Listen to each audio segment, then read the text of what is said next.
I look to the sky, and I thank God that I'm alive. I look to my wife, and I thank God she by my side. I've been through a lot, but I survived. It weighs on my heart from time to time, but there ain't nothing I can't handle. There ain't nothing I can't handle. Yeah, the road get rough, but that's the beauty in it. Wheels ain't fall off, so I'm still pushing. I miss my grandma Thanksgiving cooking. I miss my grandma. Jay-Z is the first rapper that I seen legit though that like growth with every album. Like, and so I ain't had no pops. Jay-Z was legit that. Like, as corny, as weird as it sounds, like, yo, watching that, like, that growth. And it actually, like, I feel like it made me mature because Granny, like, 10, 15 years older, I'm watching the shit he doing, change clothes, right? All right, enough for the talking bad about women. It's time to level up. It's time for business shit. Like, I really took that to heart. And it had a strong hold on my life. Jay's that nigga, man. You stopped wearing Timbs? I did stop wearing Timbs. Timbs, the big-ass button-ups, all of that, man. Stop using auto-tune. Nah, I never use auto-tune. What's your sign, Rello? Gemini. You're a Gemini? Mm-hmm. I feel like we've had this conversation. I feel like we have, but I feel like I forgot that part. I know Troy's a Gemini. I know you a Cancer. We vibe so elegantly. You know he's a Leo? My son's a Cancer and my wife's a Leo. Leos are fucking difficult. Difficult. Like, I'm sitting right here. I know. They talk about you like you're in the room. I'm sitting right here. Hey, I'm here. Yeah. We was at the We're studio not though. difficult. We're just misunderstood. That's what that is? That's what a Gem. That sounds like a Leo. That sounds exactly like a Leo. Yep. We're misunderstood. We're not difficult. Y'all will say something and y'all will change it up and try to create your own narrative. Y'all, Gemini. What is your sign? I'm a Virgo. To the Virgo, core. okay. I don't know nothing about the signs. That's I don't fair. know anything about them, but I know that if I say something, you've twisted it plenty of times and tried to make it into something that I didn't say, or tried to make it, sound like something I'm not trying to make it sound like. It ain't me, it's you. Huh? It ain't me, it's you. It ain't me, it's you. Right. That is correct. We had the studio when Chris was doing his thing for the verse, and I was like, "Oh, you're a Leo." So I asked him, like, very directly. I was like, "So do you often find yourself in situations where what you're saying is like the best, input for whatever's going on?" He's like, "Yeah." And I was like, "So you think you're always right?" No, It's see, like, that's exactly what I said. See, I never said I think everything's always he right. said that though in a respectful manner. In a respectful way. But I just said that I say something and you twist it to make it seem like something, and you just did that. You just did that. Am I in a situation when it's time to? That's because I'm level-headed. That's because I can kind of. And Leo is what, August? That's what the July, August or something. I don't know. In July. That's my son is a Leo. Word. Strong See, that's a minded. cool. That's My grandma's a Leo. And she's Word. a wonderful She woman. go crazy. Hey, Leo women is different. Like they. She go crazy. Pray for us. She For goes real. crazy. How long have you been married? Going on 3 years. Dope. Oh man, y'all still in love? Yeah, but been together 8 years. Oh, okay. Going on married 3. Congratulations, man. Keep it going. That is dope. That's a beautiful situation. It's more her than it is him.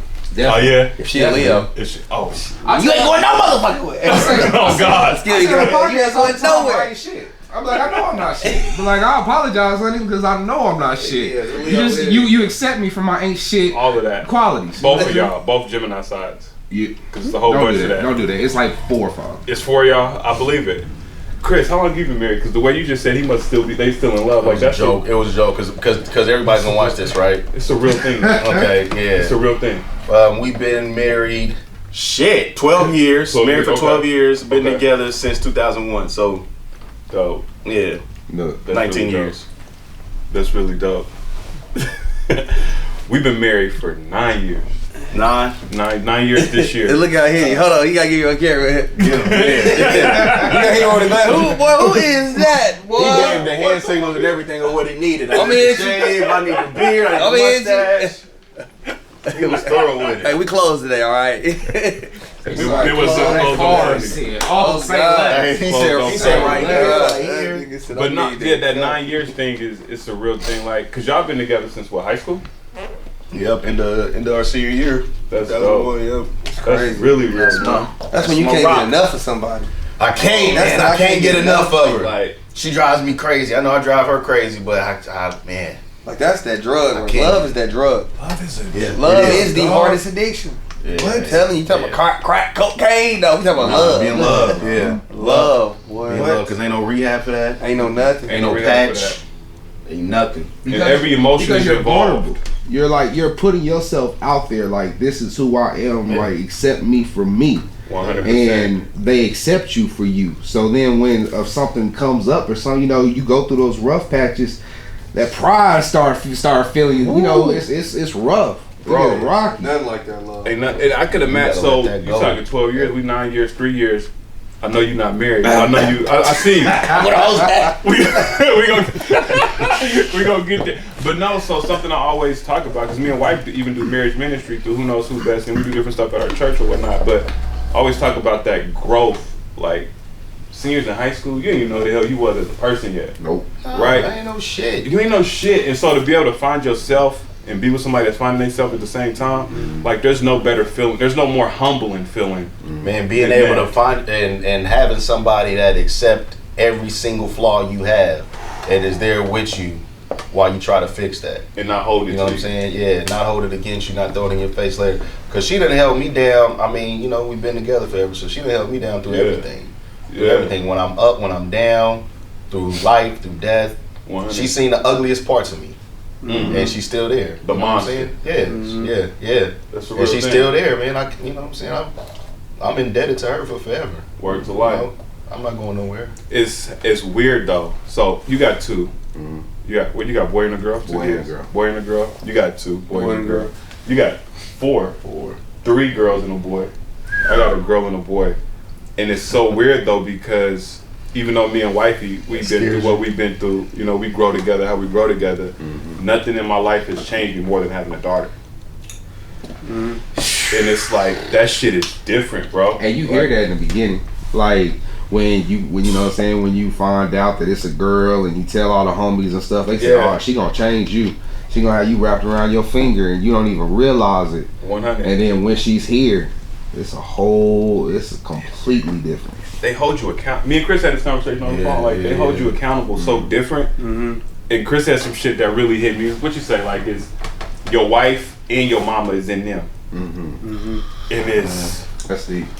You getting everything. Yes. Yeah, The little dudes see you as a hero. Girls. They see you as a hero. But you know that women, that feminine energy, they gonna poke holes You're in her everything. first love. Exactly. Right. That's And what my that's mom always smart. say. You're her first love. That I mean, your part. daughters will see you as a hero. You know what I'm saying? As long as you showing them hero qualities. You know what I mean? And not really like hero, like, you know, you're just perfect and you don't have flaws. You know what I'm saying? Nothing like that. But as long as you let them know, like, I'm here for you. You know what I'm saying? There's no judgment. Everything you got to say, talk to me about it. It's a safe space. You know what I'm saying? As long as you can keep that relationship, because it's important. You know what I'm saying? It's important to have that relationship. But as long as you keep that with your daughters, then it'll be all good. And another thing is, you know what I'm saying? I got 3 daughters, and I still don't know shit. I'm still this is man, do all of them you can, because every day you learn something. You will never have all the answers. Y'all overpowered in the house every time. And they all Libras. Monday, all of them. What? No. My wife and my twins are Libras. Oh, my you got daughter, twins? I got twin girls. Yeah. Damn, bless you. And my daughter, I don't know these signs. She's gonna be so mad at me. This is terrifying me right now that I'm not remembering these things. But I can remember April 2nd. What sign is that? April 2nd, I don't know that one. Aries. Aries. That sounds about right. That sounds about right. Yeah. So hard-headed. So she's loving. yeah, of course. Loving. Kids. Hard-headed. Yes. Absolutely. Absolutely. See, I know the signs. Like, I know where they supposed to fall in line, but I don't know much about everybody. You know what I mean? Word. Yeah. I I only do the research when it's like people that I know. Exactly. So it's And like- that's why I know who the Aries are. You know what I mean? 'Cause Yeah. both my kids' moms are Aries, so.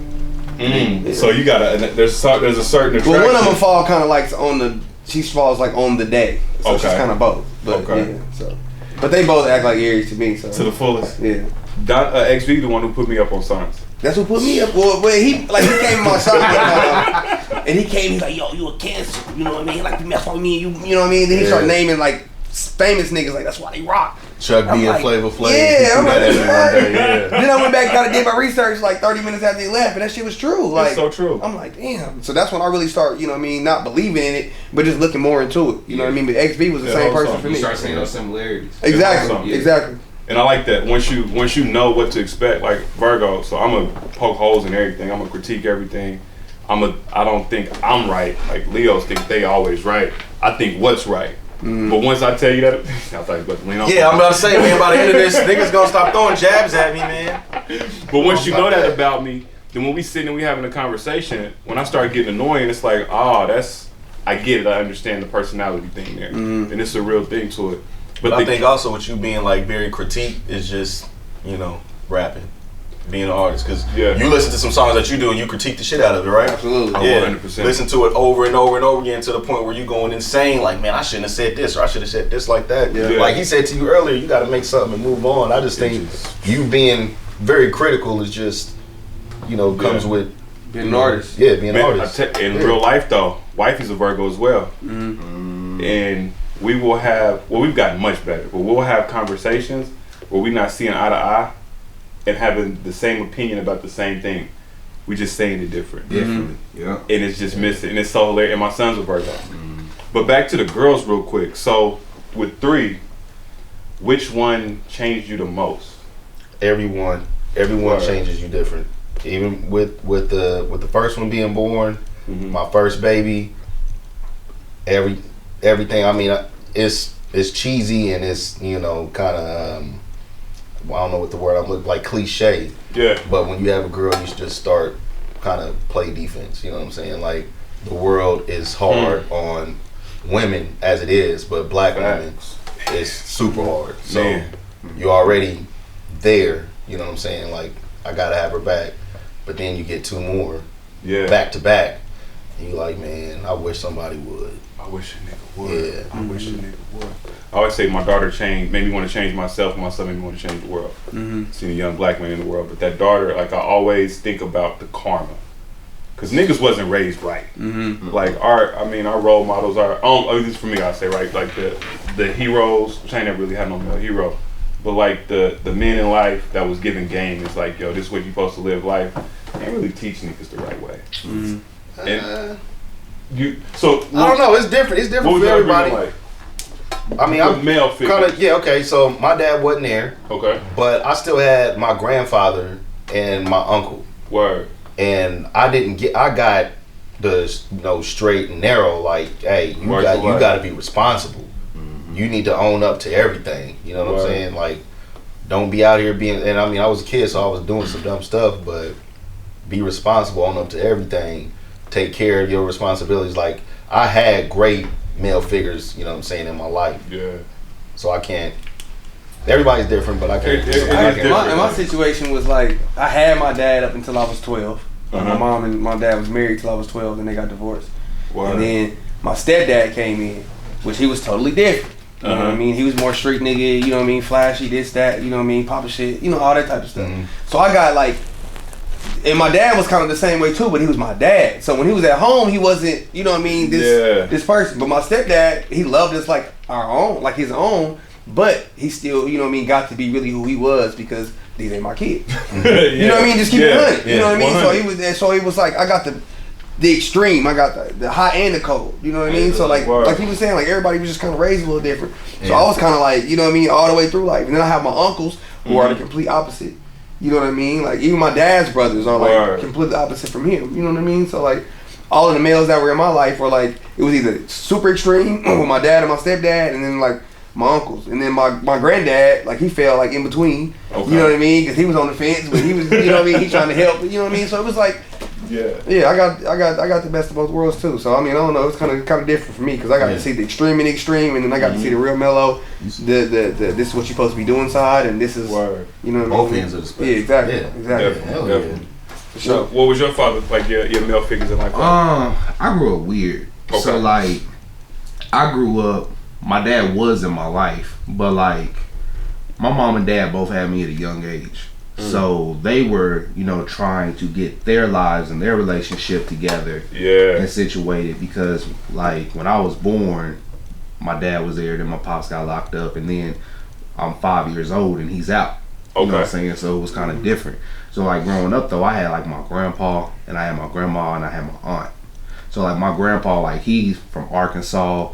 60 something years old, like, you know what I'm saying, at 9 years old, I got a pocket knife, you know what I'm saying? Like, I grew up real country, you know what I'm saying, chopping wood in the backyard, you know what I'm saying, you respect your elders, you know what I'm saying, we're going to church every Sunday, Monday, Wednesday, Thursday, yeah. Word. Like, very busy, but that's heavy. My grandpa really taught me, you know what I'm saying, the morals of being a man, like, you know what I'm saying, like, when somebody asks me, like, who do you try, you know, live your life as? Like, I'm like, I'll try and make my grandfather as proud as possible. You know what I'm saying? He's no longer here with us, but I'll try and carry that lineage as much as possible.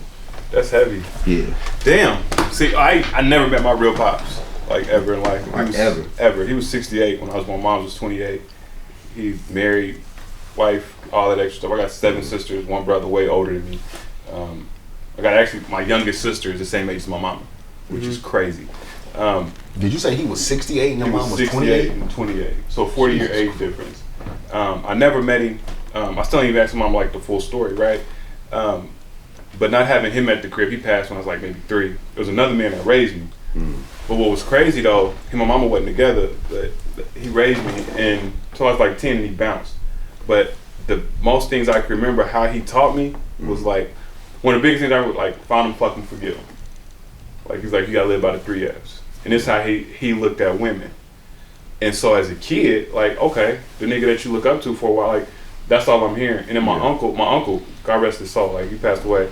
That was probably the biggest male role model I had until I was able to see different things in like his life even, right? And I was like, okay, ain't no man perfect. So then I lost like the hero complex. But even just some of the different things, like, he was the plug. My uncle was the plug. He was doing his thing. But through that, like, there was never a male in my house, like, on a day-to-day basis to show me how to be a man. Like, me and Luke was having a conversation, like, yo, looking up, like, one day, like, how did I get here? Like, not having a man, being taught all these different things. I was a whore for a while. I was a horrible dude even before my daughter, right? And so then, like, how did I get to this point where now I'm, like, a happily married man with 2 kids, like, community thing, like, people look at us in a different situation without being taught those foundational things. That's because women be holding it down. Women be holding it down, bro. Man, because your mama is holding it down. Your mama is stronger than you realize, and you don't realize it until you older. I know that's my backbone. Man, she did everything, like, word. Literally, like, every memory that I have that's like super, super positive, my mama is involved. No stuff. And that's from the darkest of the darkest memories and the brightest of the brightest memories. Like, my mom is involved in all of it. No shit. You know what I mean? Like, it's crazy when you look back on that. Yeah. Like, my mama has been there, like, every step of the way, ain't blinked. Word. You know what I mean? Like I said, through my stepdaddies and through my real daddies and all that. You know what I mean? My mama is going through that with me. 100. You know what I mean? Like, I ain't going through that by myself. My mom is going through that too. So her life is changing just like my life is changing. Yeah. You know what I mean? And like, she stood strong, like, stood tall through all of that. 100. And that's crazy. Like, when you look back on that. Hell yeah. I sat back one day and I found myself, I'm real open about everything and like transparent. And I was like, man, I wish me and my mom had a relationship like you and your mom's. Because me and my mom, like, she's a single mom. She took care of my older cousin, about a couple months older than me. But like, our whole life, all she did was work. And she didn't have her stuff figured out. Like, she was still working through different things. And so, like, even the different men she had wasn't great examples that was coming through the crib or whatever. But that's something I always wanted, was like a strong relationship with my mom. Like, my whole life, I've never had no attachment like that to nobody until my kids. I think it's cause some, like, what we went through. Yeah. You know what I mean? Like, it's like when you, like, my dad, like, he wasn't like the black your eye abusive. But he was like, I'm gonna hold you down in the submission until, you know what I mean, until you cry types of, you know what I mean? Like, that was the type of shit my daddy was on, you know what I mean? Word. So, like, I remember going through that, like, being a kid, you know what I mean? Like, running in there trying to help, you know what I mean? Trying to pull my daddy off. Like, boy, move, you know what I mean? Yeah. Like, and then, like, as I get older, I understand, like, you know what I mean? Their relationship and the stuff that they're arguing about, the stuff that they're going through is a lot bigger than what I can see at the time. That's you know what I mean? So then when we move on and go through other things and move on to our stepdad, and now he's not my daddy. You know what I mean? Now I'm 13, 14, 15. Now I can verbally say you're not my daddy. Yeah. You know what I mean? I can feel that. Like, it was different when it was my pops. Yeah. I was younger and I didn't understand, but now I'm older and I'm starting to mature. You know what I mean? And you're not my daddy. So going through those type of situations with my mom running in there, she crying, and trying to console her, or you know what I mean, or getting good grades and coming in there and knowing that we had a bad day yesterday, but damn, I put a smile on her face today. 100. You know what I mean? Like that's when you start building that type of that bond and that relationship. And then when you get older and you look back like now, like I was just engaged. Yeah. I moved my whole life. Yeah. This is a new barbershop. You know what I mean? Like I moved my whole life to Dallas. You know what I mean? And then I came home. And who's there with open arms? Mom. My mama. You know what I mean? Like it's crazy. Like I'm always gonna be her baby. Yeah. You know what I mean? Like at the same time, like we always talk about how our daughters changed us and made us fall in love. The same thing for our moms again. You know what I mean? Like to have a boy.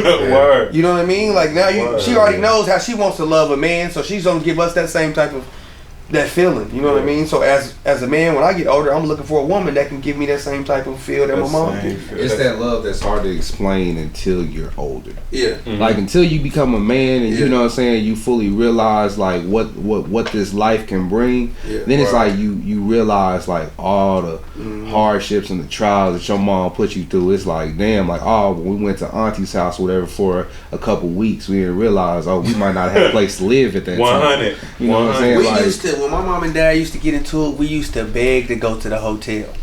No shit. As soon as they start arguing, like, Mom, let's go to the hotel. We just gotta leave. No because we shit. selfish, just because we want to go to the hotel. Not even realizing That's a what vacation. that's for. Yeah. You know what I mean? Like, we're not even realizing, like, we're leaving daddy at the house. Y'all need to be working this out. Instead of y'all arguing, y'all need to be sitting down and Having this conversation. you know what I mean? First of all, y'all shouldn't even be arguing in front of the kids. But that's tough though, especially when you young.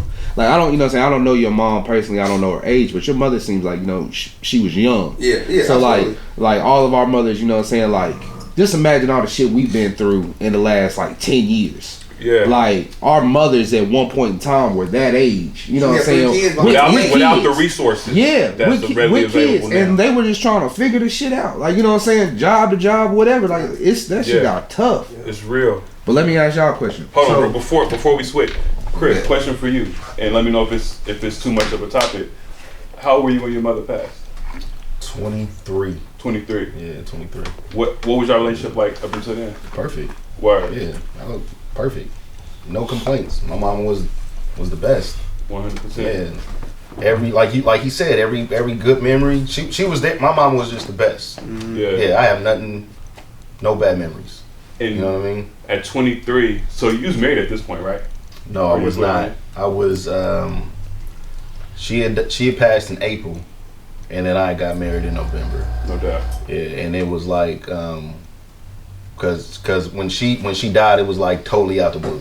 Like there was nothing wrong or anything. It was, she just was just called home, and so me and she was my fiance at the time. We was like, man, we need to go ahead and make this official like ASAP. Yeah. So we got married that same year, but yeah, How much did losing your mother change you? a lot. Yeah. Nothing is the same after. I don't look at anything the same after losing my mom. No, I don't look at nothing the same. And when I was talking about how like my wife was there, all of my family was there. You know what I'm saying? My aunt, my grandmother, my uncle. You know what I'm saying? Everybody was there, but my wife, she had to deal with the hardest part of me at that time. You know what I'm saying? So she was the one I was going to, crying to, like just bad habits I had like picked up to try to mask the hurt. Like she was telling me I need to take time to grieve. You know what I'm saying? I didn't really do that, but she, you know what I'm saying? She held me up through that because I was with her. You know what I'm saying? The most. We lived together. We had already had a daughter. You know what I'm saying? She was there with me. But as far as just like my outlook on life, everything was different. You know what I'm saying? From a positive or like a... It wasn't from a fuck it at all because it was, this could be my last day. You know what I'm saying? This could be anybody's last day. You know what I'm saying? So I gotta cherish these moments. You know what I'm saying? Gotta live better. Gotta make the most of every situation. You know what I mean? That's dope. So it wasn't ever like a fuck it. It was just, I don't know when I'm gonna take my last breath. Appreciation of the You know what I present. mean? Exactly. That's And heavy. appreciating the people that's around me that's there for me. Yeah. That's what that was. I can relate to that. Yeah. I can relate to that because I had a best friend and she happened to be a girl, but like there was no, relationship or nothing like that. Was Strictly my best platonic. friend. Yeah, my best friend.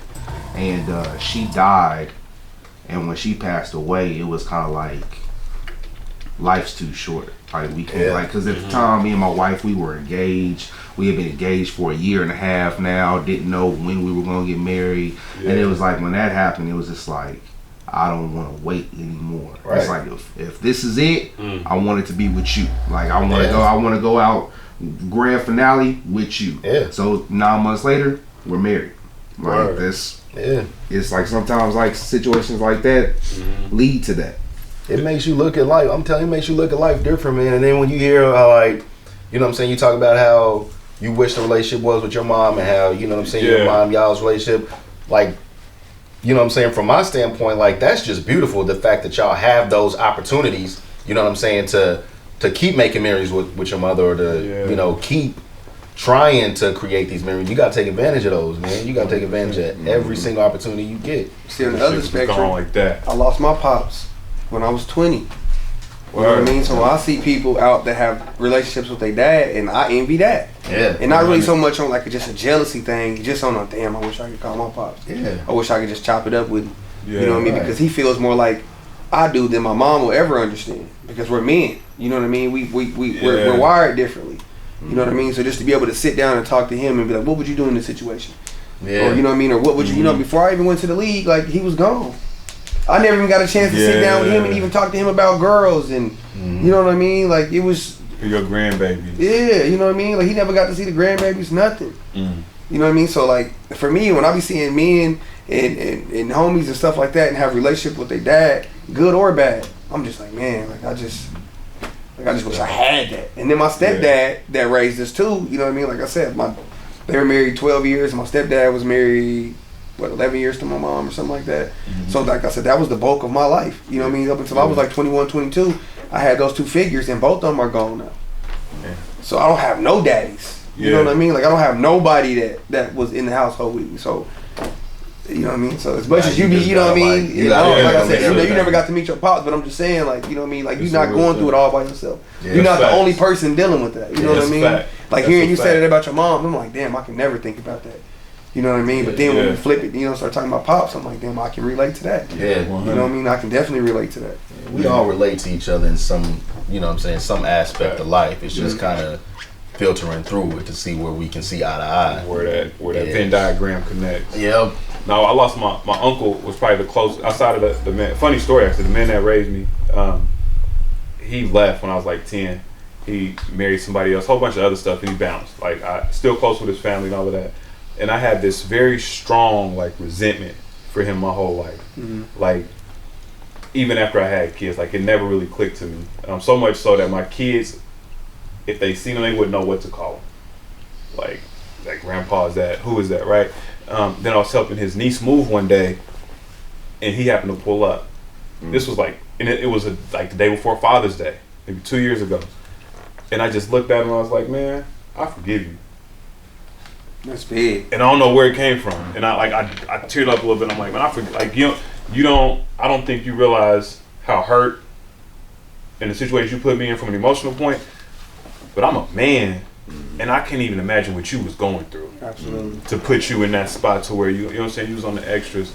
And so releasing that from myself more so was like so therapeutic. And then my uncle passed. And that fucked me up so much. My uncle passed right after my grandma unexpectedly at a stop sign, crazy enough. But when he passed, like, I went numb. Like, so much so where, like, don't nothing really hurt. You know what I'm saying? And even I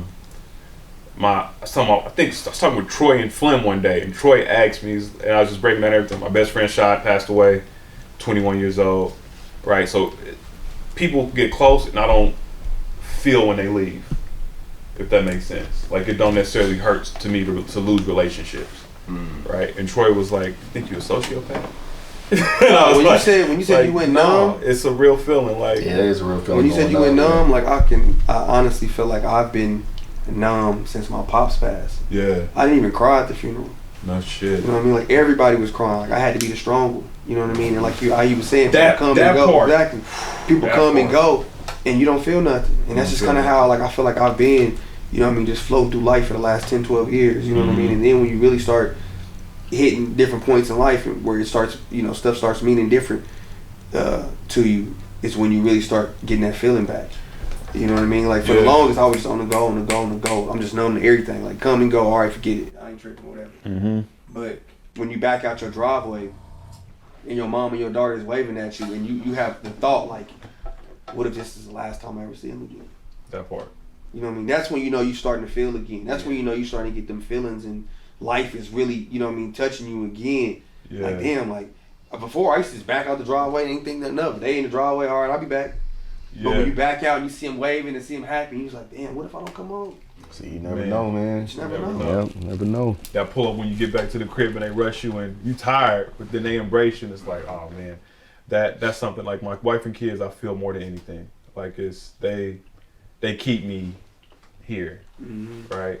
It's really deep. It's really deep. They drive you out of here sometimes too, though, boy. Crazy. Yeah. Crazy. It can be a getaway. Yeah. It can be for a place that it can be like a getaway. Definitely. But then what's even crazier, so I often try to put myself in my wife's feet, my wife's shoes. Cause I'm like, damn, I can't even imagine black woman, like what's this life like? Like, because as a black man, it's hard, right? Our trauma is America's joy almost, but I'm a man. I still got that privilege of being a man. Now you black and you a woman, this world don't give a fuck about you. And so how did, like, the day-to-day going through that, like, what does that look like for her? How does she feel? So when I find myself like mad because she don't want to, you know, slide to the left, you feel me? Like, right? But I'm like, okay, what did the day look like? Like, what was life like for her? Let me take that in consideration because the shit gets real. And it's easy to forget that. Yeah. It's wild. It's wild. I try and put myself in that perspective, and 99.9% of the time I'm wrong.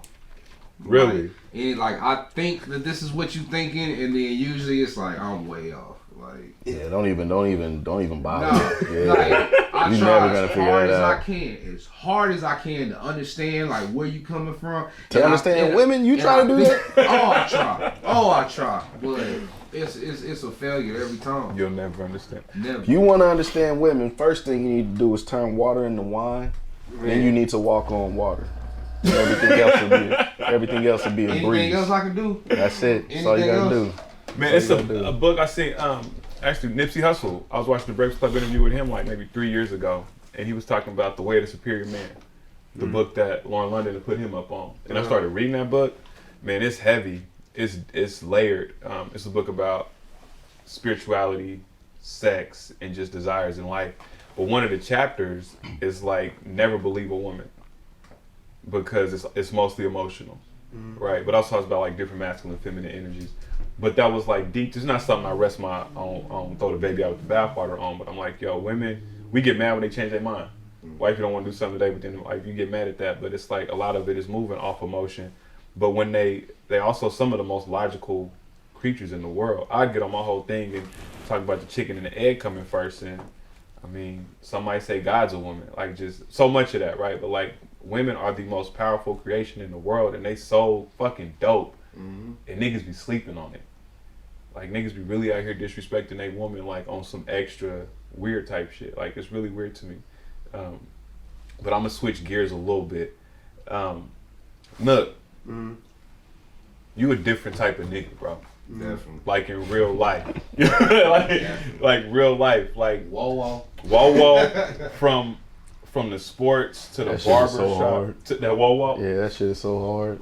Look, I thought Can I Talk My Shit was that. Whoa, different. But from the business, right, from Midwest Blends and the different business stuff you do, from going to the league, right, on your own terms, leaving on your own terms, right, to the music thing, like, and we often talk about how cancers in this town, there's something about Wichita where cancers really thrive. I don't know what it is.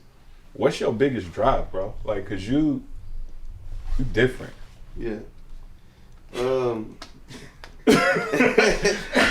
I'm all about. Different. Explain that. I give flowers in real life. I got something for Chris too, but I like to give flowers in real life. Like when did you realize you was different? I'll say probably high school. Okay. I just wasn't into certain stuff that people was into. Like I just never been a follower, and you know during that time is when you really start figuring out who's gonna be more of a leader and who's gonna be more of a follower. 100%. And I really say like my basketball team throughout high school was really like the biggest. You know what I mean? Because your basketball team is like the one that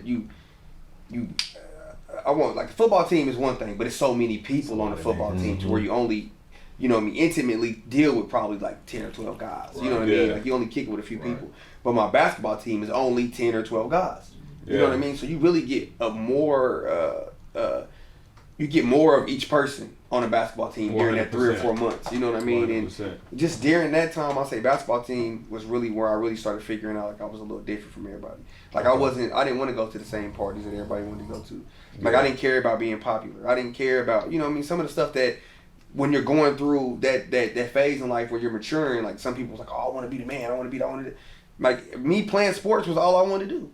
100. You know what I mean? Like everything that I'm doing up to this point, I was cutting hair in high school. I was playing sports in high school. I was rapping in talent shows. I was still actively involved in stuff. Like I've always been that person that's just, all right, for sure. Elbert, we need you to whoop whoop. All right, for sure. Elbert, we need you da da da. All right, for sure. Like I always was cool. Like, you know what I mean? Mr. Redskin pageant, when people call it, oh, that's gay. You dress up like a girl. Like, nah, I see it as entertaining.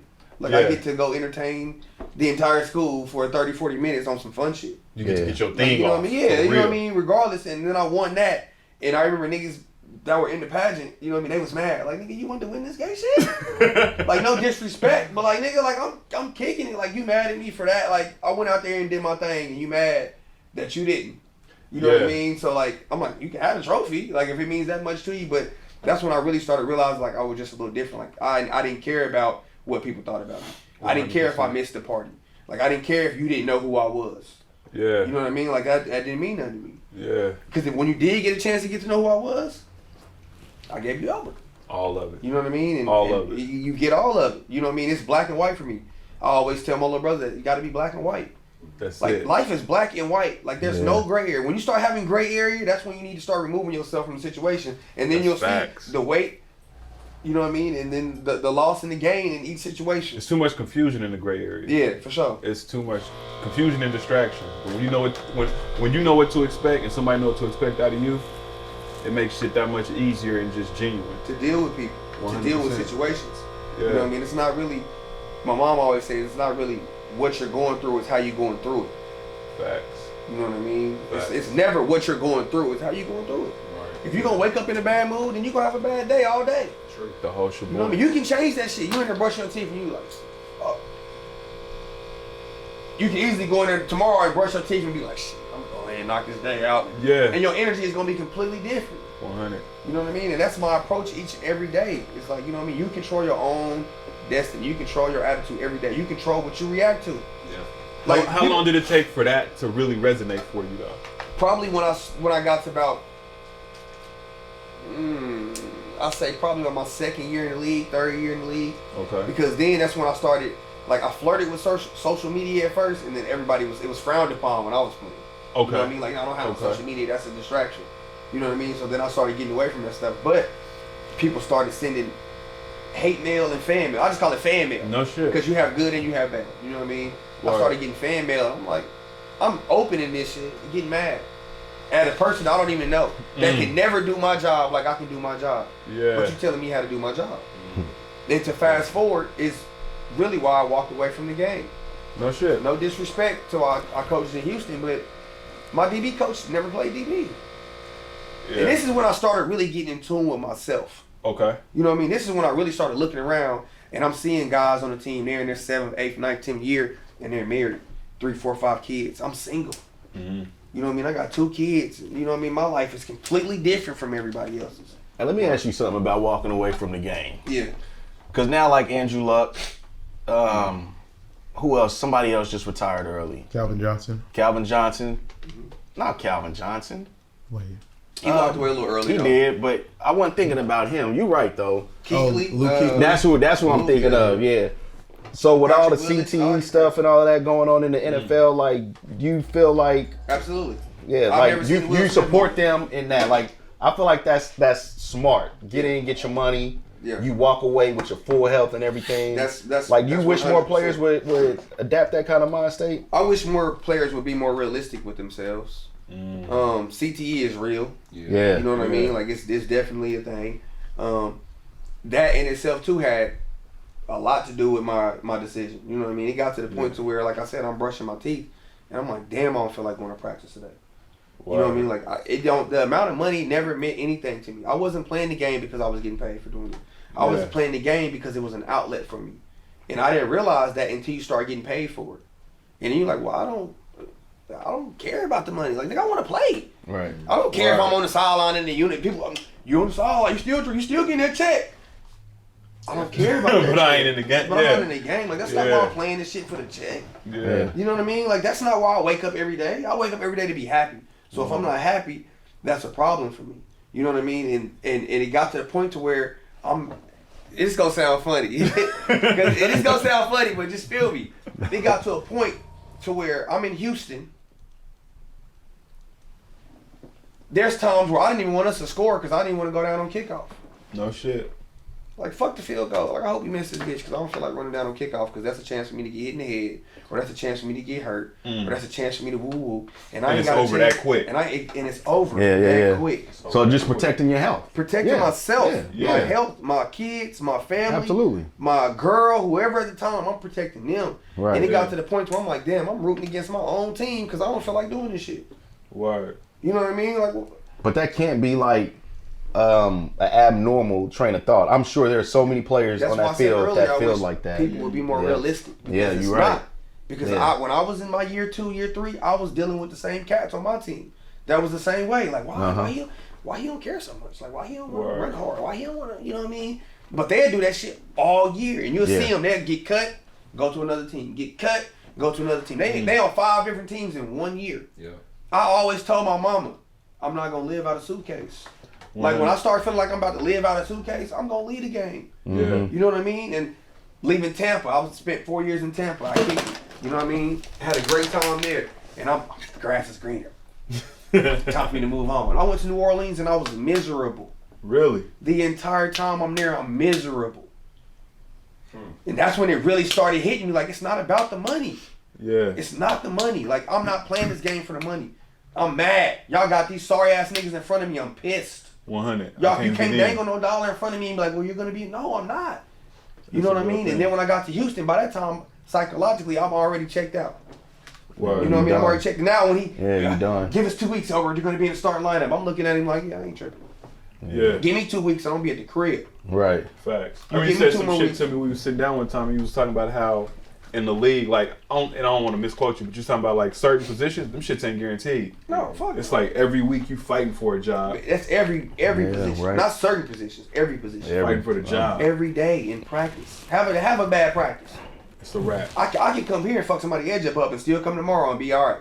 Yeah. You know what I mean? I'm gonna come Not out like there, maybe though. he was sleepy. Yeah, Nah. Just hit me with but in that league, have a Yeah. bad day. Give up 2 passes in practice, and coach gonna be looking like, oh shit, we play Calvin Johnson next week.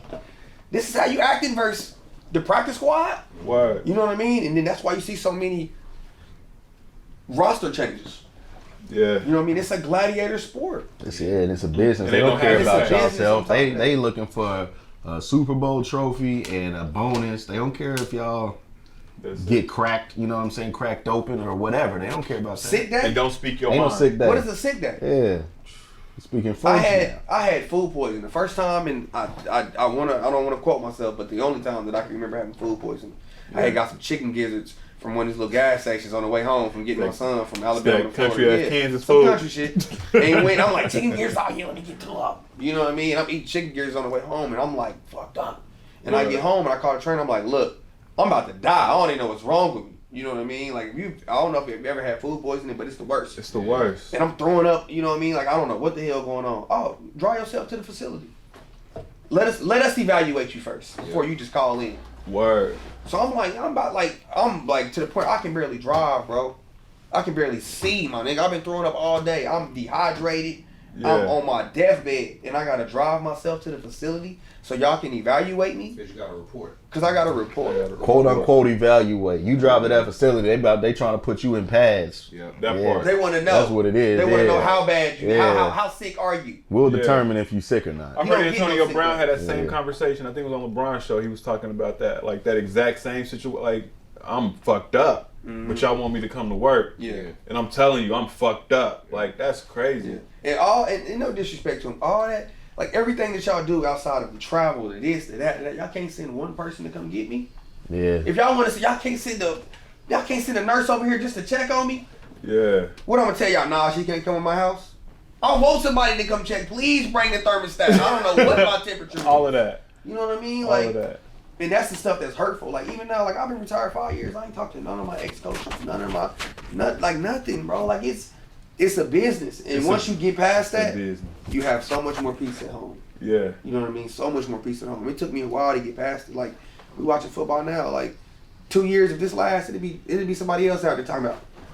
And he'd be on a whole other team, or he'd be at the crib. Yeah. And they gonna be in that same uniform, and that same owner gonna be making money. That's it. Remind me of that Biggie lyric. What's his name? Dark Skin Jermaine. See what I mean? Yeah. Like, you nobody to like. It's a real fucking. That's It's crazy. a real thing, bro. That's a real. You feel like it set you up to be a successful businessman though? Like recognizing. Absolutely, because there's things that happened during the times where I understood, like, okay, from a teammate standpoint, that's fucked up. Like, damn. Word. He just moved his family here and got cut 2-3 days later. Like these are real things. 100. Like I'm watching this man just get here. What's up, bro? I've been playing against you a couple years. His kids running around the facility. He's like, yeah, he's setting up his locker. He's looking and shit. He's picking up his cleats and shit. Like, oh, I gotta wear red and black now. Oh well. And then 3 days later, the quarterback go down. Who's the most expendable? You don't know the plays. You just got here. Damn, we hate to do it, but you got to go. Word. It's a business. All business. Yeah. Man, I'm not a sports guy. I watch highlights and shit like that. That sounds stupid when I say it, but I love sports, but I'm not like all the way in tune. But the biggest thing two things fucked me up with sports. For one, I love LeBron's decision things. I think that really shifted everything in the favor of the athlete when it comes to their narrative. For the NBA. For the NBA, because it's different. It's much different. But watching Isaiah Thomas play right after his sister died. Yeah. Then they traded that nigga. And he hit 50. And they traded that nigga. Trade him because they don't care. They don't give a shit about that, man. Like that, I was like, oh, I totally see it now. To piggyback that a little bit, I mean, that might not be the Isaiah story. I mean, the Isaiah Thomas story. My story might not be the Isaiah Thomas story, but I went through the same shit. Word. My pops died, and I buried him, and I played in the bowl game 3 days later. No shit. You know what I mean? Like, I was on the timeline. Like Troy, when I left, when my pops passed, we were practicing for our bowl game. You feel me? Like I'm at school during Christmas break when everybody else is at home. Yeah. You know what I mean? So it's just me and my child's mom sitting in the dorms, and I get the call from my little brother that my pops passed. And I'm like, damn, we got a game in like a week or whatever, you know, X amount of days. Yeah.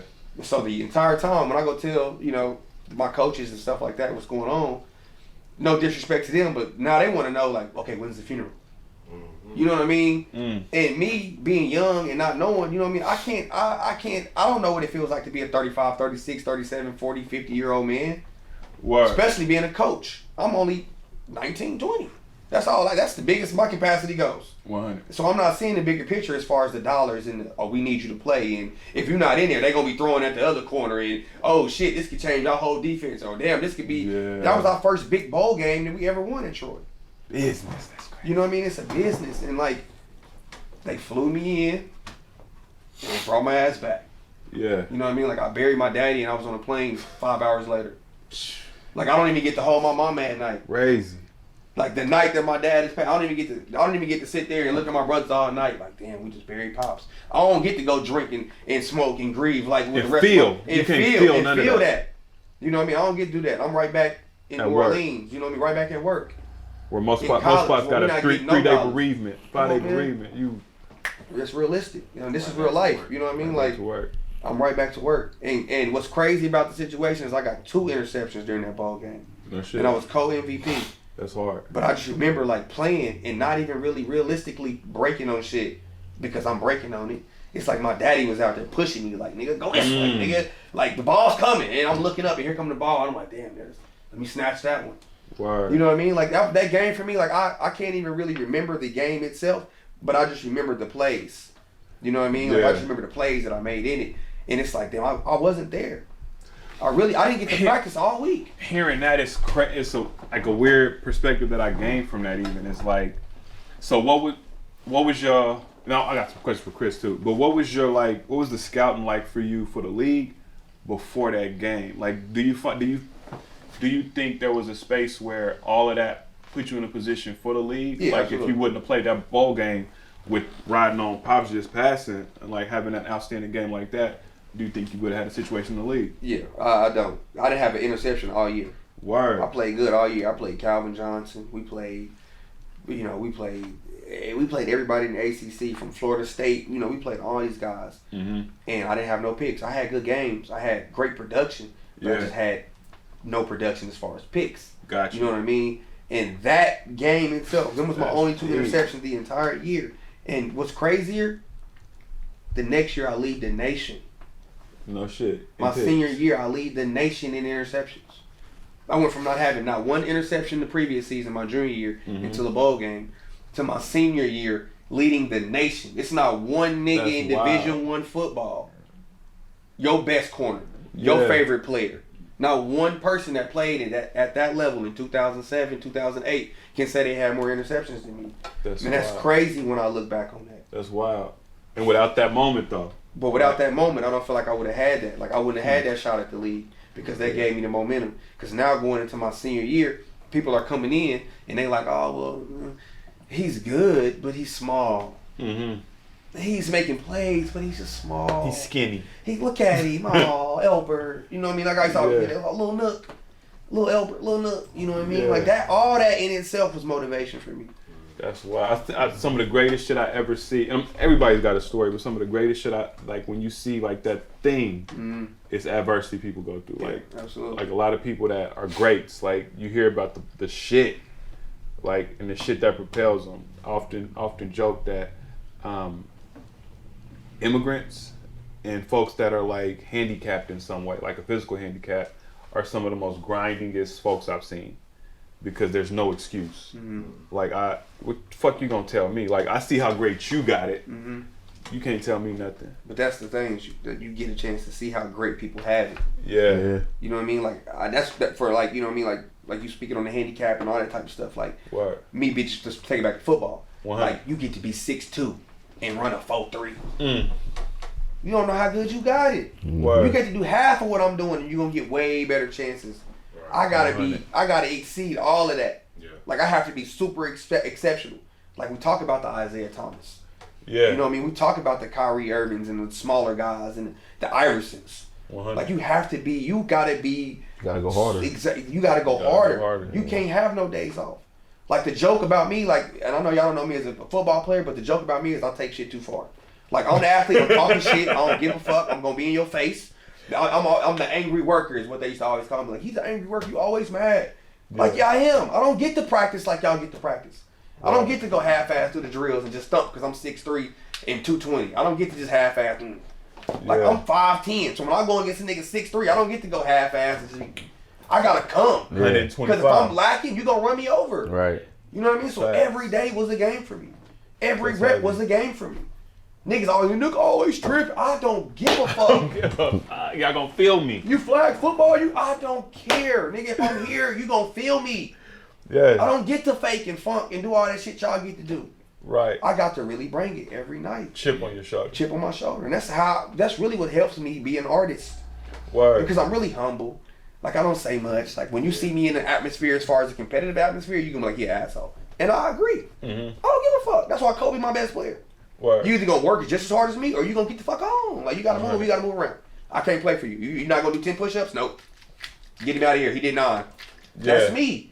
But then on the backside of it, it's like I'm real humble, reserved. Like if I go somewhere, I ain't saying nothing. You know what I mean? Hey man, I've been seeing. Like I was saying earlier, I seen this nigga at the store a few times, and this nigga walked through hood low. Like, man, you niggas better not say shit to me while I'm getting these groceries. Let me get the self checkout. Don't speak to me. Word.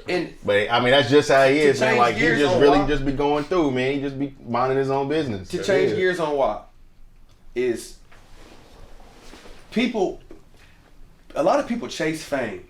A lot of people chase being popular. Popularity, clout. But people don't know what comes with it. That walk in Dillon's, and I don't gotta talk to nobody, is the blessing from God. That's probably heaven for you. Yeah. Because when I'm in Tampa, or even when I'm in Wichita at a popular Walmart, or a popular grocery store, or just anywhere, people, look, look, what's up, man? What's up, what? And then it's always, if you don't know me, then it's, how was the league? Nigga, I've been retired 10 years. Yeah. You still I got 7 different businesses. You can be asking me about what you want to talk about the league. You know what I mean? Then when I was actively playing, like that shit don't never stop. Yeah. You know what I mean? Like it's crazy. Like people don't realize that. Like nigga, do you really understand that once you become popular or somebody, that just going to Dillon's and that going to Walmart and just going to the club and chilling with your friends and getting drunk and being able to niggas saying, oh he just drunk, get him out of here. No, that's different. Niggas is gonna be like, look, that's Nook. He in here drunk. Yeah, the extra. Yeah. You know what I mean? Like, nigga, come on, bro. You seen me a few months ago, bro. I lost 30, 40 pounds. Nigga, I was looking like a crackhead around Wichita. People don't know my story, nigga. I was sick. 100. You know what I mean? I'm sick. D-Wall trying to get in. I'm sick. Hold on, D-Wall. What's up, what? What's up, D-Wall? I like that green do-rag. Real velvet like it. You about to cut? I got one cut. When?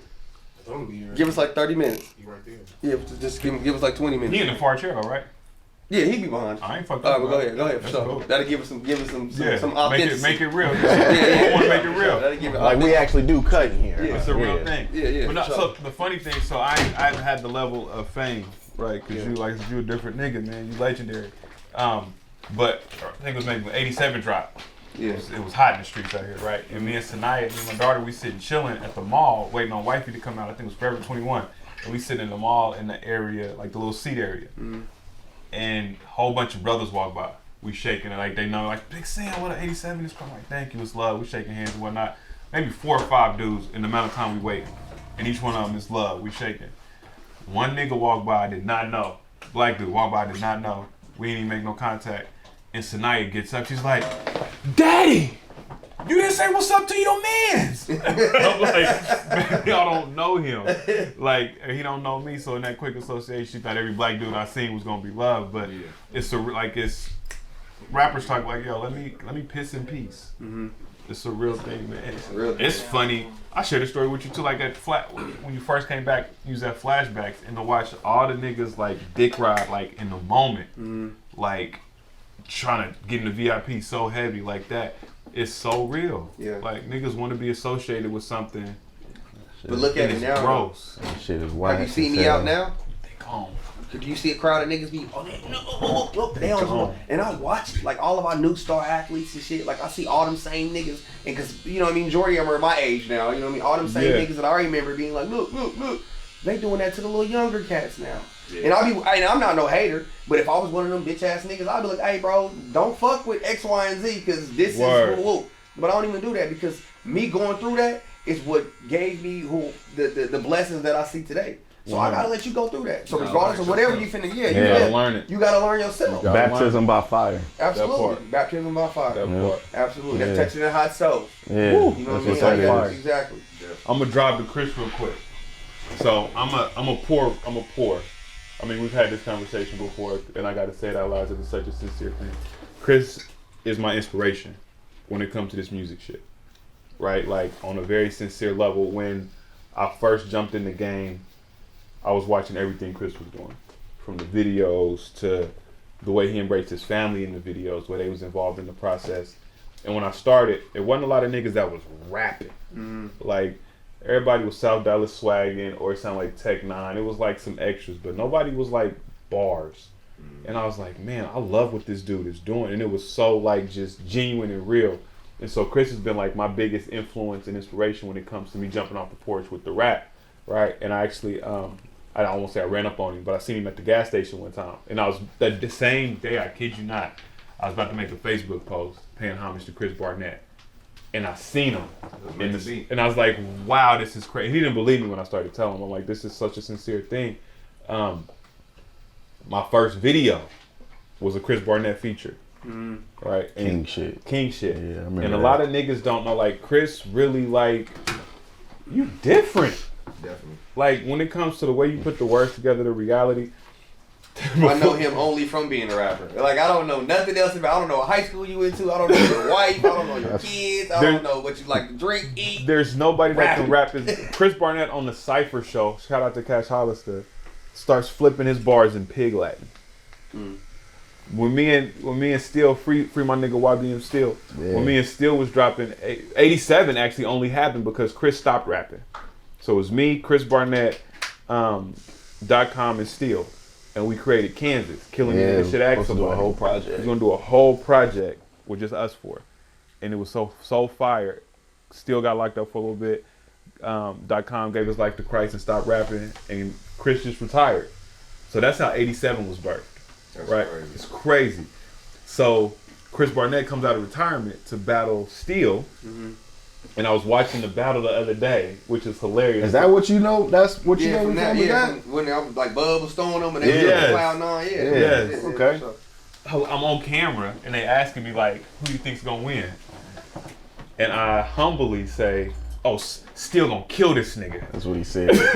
I said, Steel gonna kill this nigga. Steel's gonna give him that work. Still gonna give him that work. And I Yeah. had to though, because we were still about to drop 87. But we was all in the squad together before In that. your mind, you like, I'm like, yo, this is about to be ugly because this dude is so different. Like, it's see just, me on the outside, I'm not even knowing y'all fuck with each other. I'm thinking y'all hate each other. I'm like, these niggas gonna fight after this shit is over with. Me and Steel? Yeah, I'm not even knowing Man, y'all, you know what I Steel, mean? that's my man. But that Man. just show you I'll the have work, so much man. love. Yeah, I still Business got love side for of Steel. that's Yeah. it. That's it. And people really still think that I don't like Steel for whatever reason. This is But my I gotta first day tell doing them this all shit. the- Like, Really? after the battle, I'm like, nigga, I don't know that nigga Chris.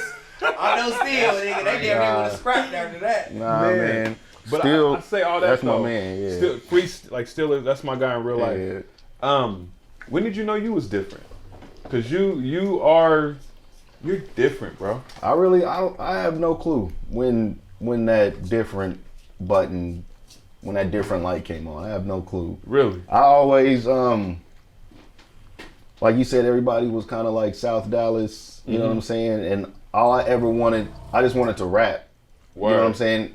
Even like in middle school, I would like write poems and stuff. Okay. And my friends would give them to girls. I was about to ask, were they for the girls? They was for the girls. You was know what I'm ghostwriting for niggas in middle saying? I school? was ghostwriting. That's crazy, Chris. I would get you a date. I would get you a date for Hawaiian punch and cheese fries. That was my fee, man. Hawaiian punch and cheese fries.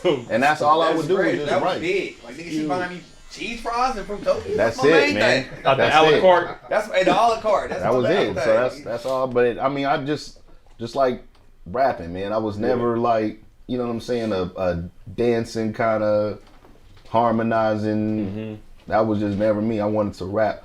I wanted to be Ice Cube. No doubt. I wanted to be Ice Cube. I wanted to be Nas. I wanted to be Big. I wanted to be them people. Yeah. That's who I wanted to be. And I've never once heard an Ice Cube song where he's harmonizing. You know what I'm saying? I've never heard Big.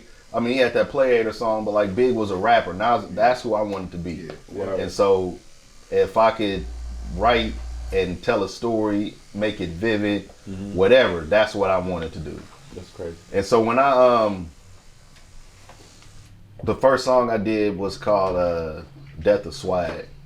Actually, even before then, I was doing songs with Win. Shout out to Win. Shout out to Win, man. Win was the is first- a legend as well. Win gave me some beats, and this was when he was doing.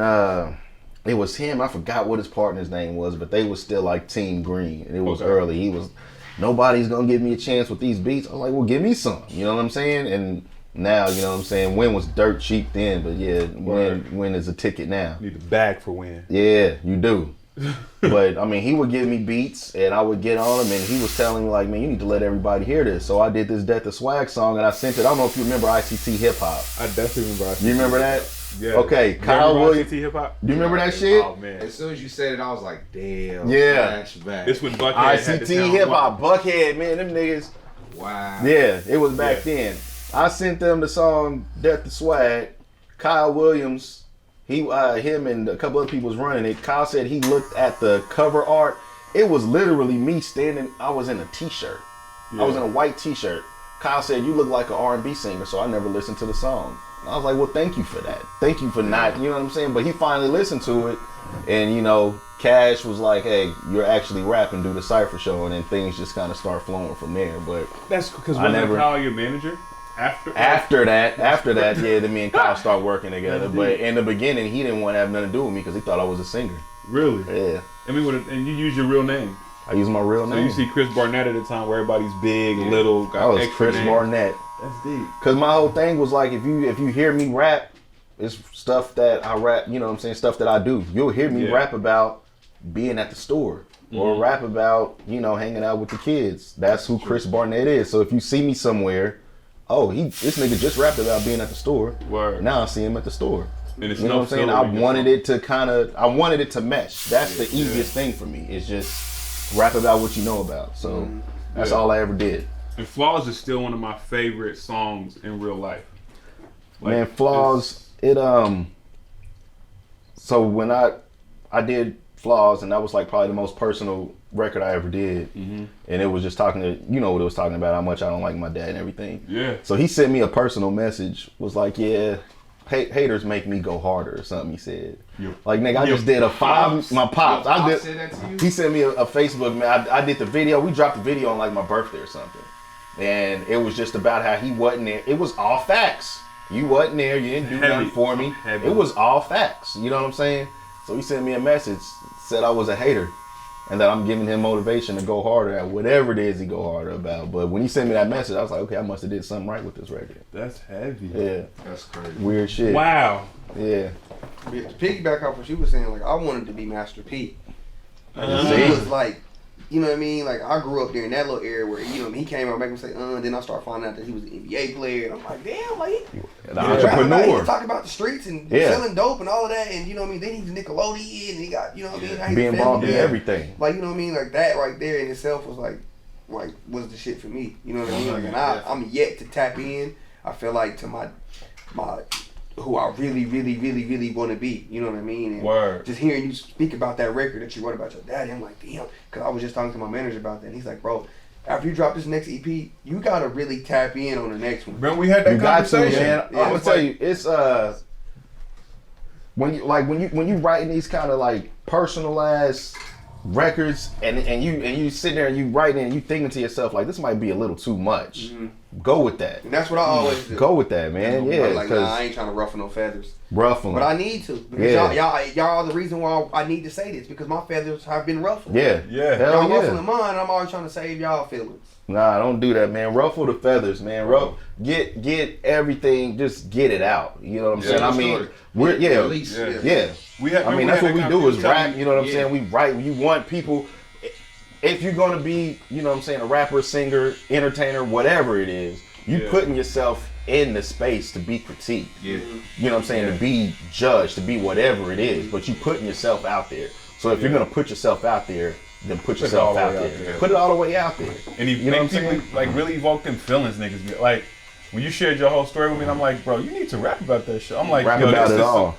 Yeah. I would be so tuned that I'd be jamming that. That's where my album is at, right? Like niggas jammed it because it's real. And real never fades. Like when it's real, that shit never disappears. Like that's why shit be classic, because niggas give you what's really on their heart. Give you what's real, man. I'm telling you. And somebody feel that. Nas, Big, Jay, It's gonna happen when it's supposed to. That's the It's thing gonna happen too. when it's supposed to. It's like you can't force shit like that. Nah. Like, you can't. Those emotions, like they have to naturally like come They out. sit. Yeah, exactly. Let them sit and simmer. Yeah. Let them sit, and when they ready, Yeah. yeah. I'm on my fourth project, my fourth solo joint, and I'm finally where I want to be as an artist. Like comfortable in telling my truth. I don't give, cause of you. You was cutting my hair one day. You was like, man, I finally found it. I forgot how you said, just pretty much like, yo, I stopped making music to get on, and I just make the music I want to make. And I'm like, man, it never hit. It to this year that never hit for me. As long as I've been I doing felt it. myself like how you were just saying, you put music out there to be critiqued. Yeah. And when I started getting to critiques, it was like, oh, he ain't rapping. He vibing. He ain't rapping. Yeah. And then I was like, all right, well, shit, where your money at? Where your That's money when I at? dropped that. Yeah. You know what I mean? Now I'm hard rapping. You know what I mean? Bar for bar. You know what I mean? And then it was like, all right, well, that's cool, but that ain't really who I was. Like, all right, back to me. Let me, I'll jump out of character. You know what I mean? And then I put that out, and people was like, oh, yeah, you rapping on that. I like that. And then it was like, oh, for real? All right, well, let me try to make another. And then I felt like I was forcing it. Yeah. You know what I mean? Now I'm forcing records instead of just really just being who I am. See, that's one thing I used to like. Some people would criticize me about is I never trap. You know what I'm saying? I never trap. I had no trapping experience. You know what I'm saying? So I never rapped about that. So I used to get shit for that. Like, yeah, this is dope, but where the trap, you know what I'm saying? Where the trap bars at? You know what I'm saying? Yeah, where that bounce at? And I did for a little I bit. can't do that, man. That's not what I do. I do that, but it'll be corny and it won't be me. So I'ma just, if you have to adjust to me. I'm not adjusting to what you want to hear. You got to adjust to what I want to give you. And I don't want to talk about that. Yeah, either you can accept this or not, and I'm not gonna lose sleep over it. 100%. But it works that way. Yeah, it works that way. It works that way. Like the first time I ever heard a Chris Barnett track, I feel like now knowing more about you, you were on your way out at the time. So this was, the first time I heard of Chris Barnett was 2013. 2013 to 2014-ish. And this is at the time also when I heard you and Steele's project and all, like, I've seen all these rap battles and the ciphers and everything. Like, I started like seeing everything. Yeah. And the first, like, I don't even know what the track is called to this day, but I'm working at a job, and at the time, I'm working with a DJ named DJ Grand Wiz. Yeah. We're having a conversation, and he put me on that project. And then he's like, oh, you gotta hear my nigga Chris Barnett. And the first, like, hearing the bars, I'm like, yo, he's spitting. And then all of a sudden, I hear him talking about the Bulldogs and the Colts playing at Barry Sanders Field. I was like, boom! Like, I was like, I didn't even know a cat from here could rap like that. It was just like, what in the world? Like, the it was XB record. different. Yeah. The XB record. Yeah. Yeah. So that was wild, XB. Shout out to XB, man. Shout out to XB at that time was, you know what I'm saying, was XB. He was XB, and I'm man. like, who is this nigga Chris Barnett? He ain't never like, not been XV though. We got to make sure we put respect there. He ain't never not XV. He's been XV, but he ain't. I mean, he was. But we talking 2012, 2013. Okay, You know what I'm saying? Warner Brothers. Yeah. But I say because And niggas don't put enough I'm hearing respect this on track, and I'm Donovan's like, name. who is Chris Barnett? Like, Word. who he on? He's different. Yeah, that was the only song I did with him after the battle. You know what I'm saying? And I was like, man, because I tried to get XB on the project before the last project that I did. I tried to get him on that, but just the timing didn't work out. And then, you know, just life started happening, and I was like, man, I'm not about to chase rap. You know what I'm saying? So I kind of just fell back and was still doing features and stuff. But after the Steel battle, and that thing kind of blew up, and then XB was like, hey, got this track. All right, let's do it. And then, you know what I'm saying, that kind of happened. Yeah. How much are you scratching that itch to rap? I know we've had conversations, but how much are you scratching that itch to really get back to this thing? Man, you know, I mean, Or just be a part of it.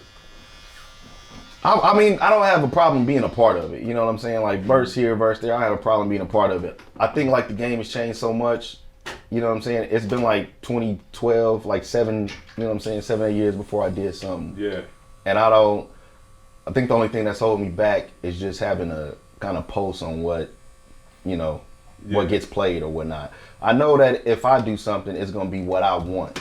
Like I just said earlier, you have to adjust to me. You know what I'm saying? But do I have time to make a project and promote it and shoot videos, you know what I'm saying, and do all that? I mean, I would love to do it. I'm not going to lie and say I don't have an itch. You know what I'm saying? I actually have the itch. And right now, it's just so much stuff happening. There's so many avenues. The podcast is crazy. Troy, crazy. I'm looking at y'all doing y'all's thing. I'm like, man, we lace up my boots real quick. And try, you know what I'm saying? But please do. I don't know, man. It'd be so exciting to hear what the Chris Barnett project would sound like. One, after all this growth and all this, you know, time where you got to, you know, experience life. But then after, like, you know what I'm saying, like, you're coming back into a situation where you already felt like the standout before. So now it's like the different music that's coming out. Now it's like, shit, I want to hear what a Chris Barnett album would sound like from your perspective. Like, I don't want you to try and be somebody else and nothing like that. I can't wait to hear that. Yeah, especially when grown man rap is like here. Yeah.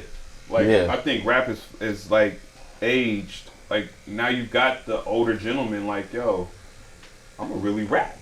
Like the Griselda. Yeah. I love 2 Chainz, old as shit. Not old as shit, but old in rap world, right? Jay-Z still dropping projects. It is good. Pusha T. Like, it's good to hear, like, niggas actually, like, rapping. You know what I'm saying? It's good to hear that, because I feel like that's kind of where I would fit in, you know what I'm saying, is that rapping space. But I don't know, man. I don't know.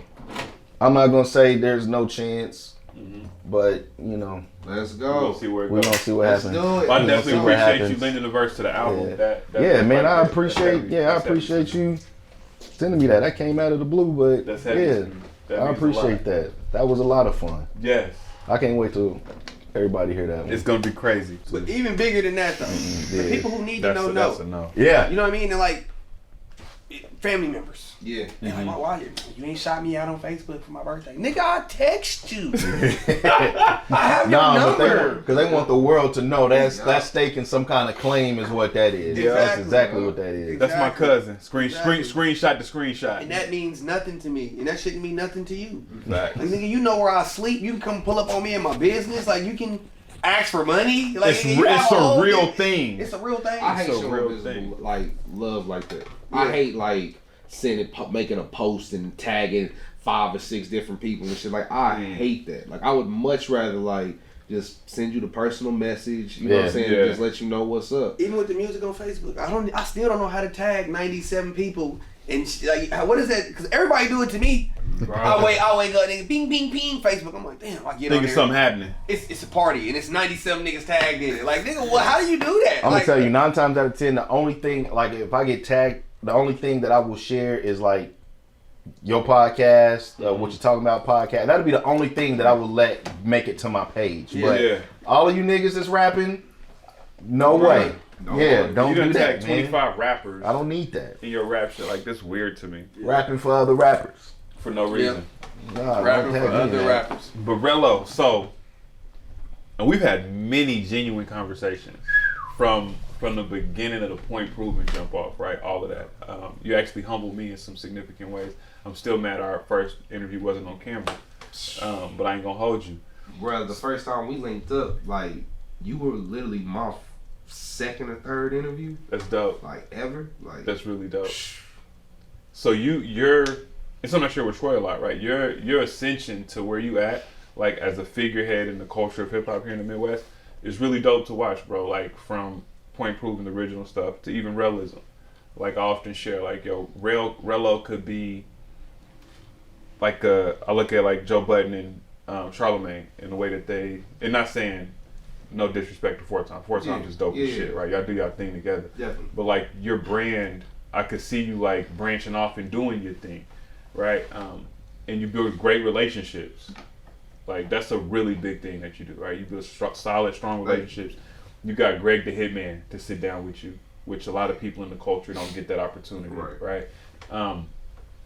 What did you realize? Like, yo, I'm different than a lot of the shit these niggas is doing out here. I mean, you got rappers dissing you. There's diss songs out there. That right there. Let you know he did Rick. That was the thing. That was the It was thing. one of them cases where it's like until you threw me into the den with all the other ones.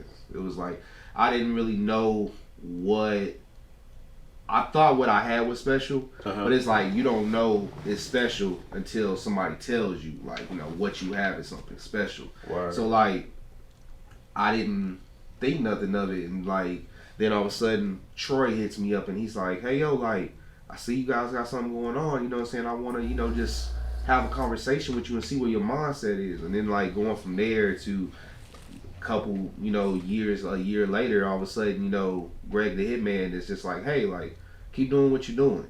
And it's just like, oh shit. So he reached out to you? So the way it worked, it was like Greg hit me up one day and he's just like, hey, I've been meaning to do this, but I just want to applaud you and compliment you on the work that you've been doing over the time that you have. That's dope. And I was just like, That's really dope. whoa. You know what I'm saying? Like that takes you back. That's one of them like, mama, like, guess who sent me a message? Like, you know what I'm saying? Like, cause I grew up my whole life listening to 93.9, 93.5, whatever, 107.9. Like, I'm a Wichita native to the day I die. But after that, it was kind of like we kind of had a small relationship. You know what I'm saying? Where it was like, he would say like, "Hey, good episode" or something like that, and then I just one day He tuning in. so then that's just dope. one day, That's hard. one day I just had the idea. Like I think I was talking to Troy, and Troy was like, "What's stopping you from going to the next level?" It's like you've interviewed rapper on rapper on rapper. It's like, what's that next? It's like, you know what? I got an idea. Hey, Hitman, would you be interested in being on an episode of Rell-ISm? Tuesday work, done. Word. And he pulled up, and it was like one of them, like, I didn't know how to take it at first. Because at the same time, he was getting some negative backlash on the internet, on Facebook. You know what I'm When saying? is he not? Niggas be coming for Greg. Yeah. But when is he not? This is around the time that I believe it was the Rick Ross situation. Okay. It might have been. Because I know you pull. I remember hitting you like, bro, you realize, I don't know if you did this on purpose, but you dropping this interview right after my man gets the Hall of Fame induction. I didn't know. Like, that I didn't was know hard. none of that. Like, none of that. When I found out he got that award and stuff like that, I was like, oh, this is perfect timing. Yeah. And then it takes a phone call from you. You like, I don't think you realize how big this is, what you just did. Yeah. And it's like, I still don't fully understand it. Like, I still feel like I'm a person that's trying to get into this culture that is 100. Wichita. Like, I see what the potential that it has, and I see what it could be, and it's just like, I always want the best. Yeah. Like, that's always been my issue. Like, that's how I got into this. Like, I feel like that's how I kind of got looked at, because the first thing I did when I came out was I was like, the radio in this city ain't doing shit. Like, that's the first thing that like people remember me for, is like being the one saying like, oh, the radio stations ain't doing shit. Like, we should be having this, we should have this, we should have this. Yeah. And then all of a sudden I get those, behind the scenes messages, and it's like, oh, let me shut the fuck up and burn real quick. I know when I saw that and you said that you was about to sit down with Greg, I was like, oh, these niggas is really out here. 100%. Yeah, that was. Yeah. That's Pretty what impressive. I appreciate it. Yeah. But it's still like, I don't want that to be it. I don't want that to be Not like, at you know all. what I'm saying? Not Like, at all. you had a big situation. Now it's like, what's next? Make It's that like, shit normal. Yeah. Anything other than that is whack at this point. Yeah. Facts. That's hard. That's hard. Appreciate it. I like that energy, Rello, man. Two more questions I want to ask y'all. Two conversation pieces. We was talking about fathers and situations like that. Like, have y'all ever had a hero? Kobe. Kobe? What about Kobe made him your hero? His drive, his competitiveness. And He a Virgo too, by the way. He is. To the core. Like, I just Goddamn All of it. Virgo. All of it. Shit. Yeah. All of it. It was just, you know what I mean? Like, I had, physical heroes that I could touch, like uncles and stuff like that. But just 100. like a real hero to where I just wanted to mimic his lifestyle, mimic the things that he was doing would be Kobe. You know what I That's mean? dope. For me, like, it's deeper than just basketball for me. You know what I mean? Like, hearing stories about him getting into it with people at practice, and then when I started hearing that stuff, I'm like, damn, I can relate. Like, cause I was always getting into it with people at practice for telling niggas to. I was the one that didn't shy away from telling you the truth. Telling you, You know what I mean? Charmin soft. Exactly. Charmin Like, Charmin You say y'all niggas act when I ain't at practice. yeah, for sure. Practice Like, real uncomfortable when I'm out this motherfucker. like, it's just crazy. Like, I remember having a fight at practice. We had to do the drill where you had 3 minutes and you had to run from backboard to backboard, and you had to throw the ball up. Then boom, you had to do the rebounding drill. You know how you see people at the end, they boom, Yeah. everybody come to somebody at dunk. But we had to do that for 3 minutes without letting the ball hit the ground. 100. So in practice, from baseline to baseline, you know what I mean? That's it's kind of hard. You know what I mean? You got to be in shape for You it. gotta keep that speed. And I just remember, like, my sophomore year, like, one of the freshmen, I ain't gonna say no names because we cool now. But, I remember one of the freshmen, we hit it off the glass, boom, boom, and he dropped it. You know what I mean? It's like the 5th time we just started over. You know what I mean? And it's not, and I understand that I'm in a different type of shape because I really love this shit. 100. You know what I mean? But y'all just like playing basketball. You know what I mean? So it's gonna be different for y'all. Yeah. And I remember, like, him being so nonchalant that he hit the ground, and I'm already exhausted, I'm tired. And I remember just walking up to him, just with a mean one. No Like, shit. I swear, like, just sock him. Stole that nigga during practice? Stole him during practice, bro. And me and That's him, that Alpha mentality. Yeah. we had like a whole little altercation. That's You a know what I Alpha mean? We ended up getting into it the next morning and shit. I remember niggas calling like, "Yeah, his brothers is up here looking for you." And I just remember being like, "Damn, I don't want no problems." But like, nigga, what happens inside the court should stay inside the court. You know what I mean? Yeah. Like, I'm not tripping outside of basketball. 100. Inside of basketball, I am. You know what I mean? But then when I started hearing stories about, like, oh, okay, well, and I just love that shit like that. You know what I mean? Right. Like, oh, Kobe did it. Like, oh, I just, you know what I mean? Kobe Then I- did it, so it must be acceptable. and not saying that it was acceptable, but it's just But like it's I'm a sharper. different type of animal. Like, I'm just built differently. Different than beast, some of same y'all. animal. Exactly. I heard the illest Kobe story. I was watching Steve Stout on the Breakfast Club, and the shit, I was like, that's crazy. I don't know if y'all heard this one, but he was sharing how, I guess they had a real close relationship. He said in Kobe's 2nd year in the league, he's like, Kobe came to him, he's about to play Iverson. And he was like, to prepare to play Allen Iverson, Kobe had them line up the illest street ballers in New York to go head to head up with during practice. So he can get the handle work. So he can. I said, nigga, that's He wanted to know what they crazy. He knew what he was up against. that crossover. That's a big. whole nother You know level he of was up commitment. Like against. that's People ain't doing that. no, People ain't taking that extra time out their day. and that's what it takes. Not at all. That extra drive. It takes special people like Nook, like you know what I'm saying, like he's saying like I love this shit, like I'm like I could visually see it in my head like at practice, like him working harder than everybody else. And it ain't like, oh, no, you probably wasn't the best in every, you know, team that you were on or nothing like 100. that. But it was like you're not gonna outwork me. But and like people don't realize like that goes a long way. Or my other Virgo brother 2 Chainz said that hard work beats talent. Always. That part. You gotta Rello. be all the time. You gotta be on the clock. God, man. Off the field, on the field. But that's the thing that I really think separates people that are great from anything else is the work ethic. Yeah. And the shit is so hard to get lost in the day to day, to not have the drive to go do that shit that you're supposed to be doing right when you're supposed to be doing. Definitely. Like I had the luxury, like so I produced this whole album. I had the luxury of knocking out a third shift for a whole year. And during this third shift, all I'm doing is learning how to make beats. So to have 8 hours dedicated to a craft nightly, like yo, if I can't make this happen, I'm whack as fuck. Yeah. But just that dedication and time to sit down is like, yo, this is really different. You be coming with some heat too. I appreciate that. That's why I said people be really I musically appreciate inclined. that. It's Like like- I'm coming to rap. Give me a pen and pencil. Like, That's these it, niggas is yeah. playing instruments. You know what I mean? Like it's crazy.